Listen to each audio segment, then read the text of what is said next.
Liste de situation Covid-19. 21 avril 2020.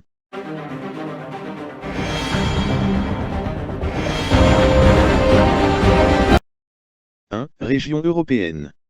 Légère tendance à s'aplatir, à peine perceptible sur la courbe cumulée. L'étude de la courbe montre que les nouveaux cas sont toujours élevés, ce qui conduit à la conclusion que la pandémie a besoin de plus de mois pour se terminer, et qu'il faut encore l'améliorer pour dire que l'épidémie est sous contrôle. Les pays avec une grande infection sont déjà proches du sommet. Les autres pays sur lesquels se concentrer en raison d'un pourcentage quotidien élevé d'infections sont la Russie, la Turquie et la Roumanie. La région européenne compte 50% du total des cas et 67% du total des décès. 2. Région des Amériques. Légère tendance à s'aplatir, à peine remarquée sur la courbe cumulée.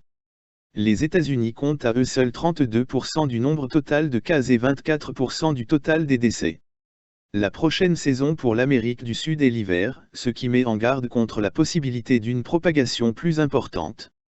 Les pays sur lesquels se concentrer en raison du pourcentage élevé quotidien d'infections sont le Brésil, le Pérou et le Chili.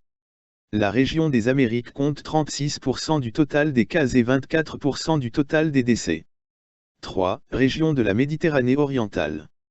Les pays sur lesquels se concentrer en raison du pourcentage élevé quotidien d'infections sont le Pakistan, l'Arabie Saoudite et le Qatar. Cette région compte 6% du total des cas et 4% du total des décès. Le graphique continue sa pente.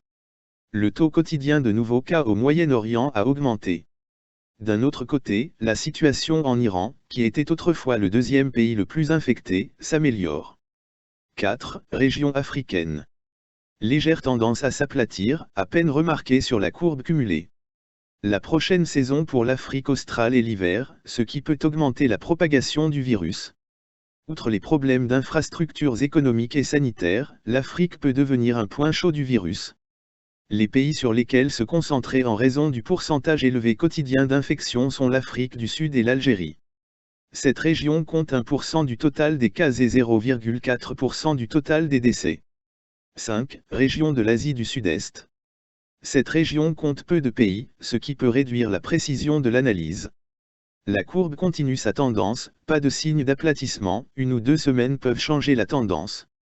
Les pays sur lesquels se concentrer en raison du pourcentage élevé d'infections par jour sont l'Inde, l'Indonésie et le Bangladesh.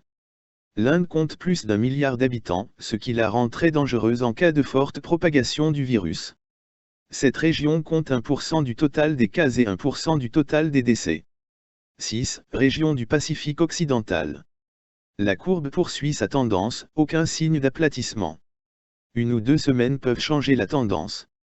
Les pays sur lesquels se concentrer en raison du pourcentage élevé quotidien d'infections sont la Malaisie, le Japon et les Philippines.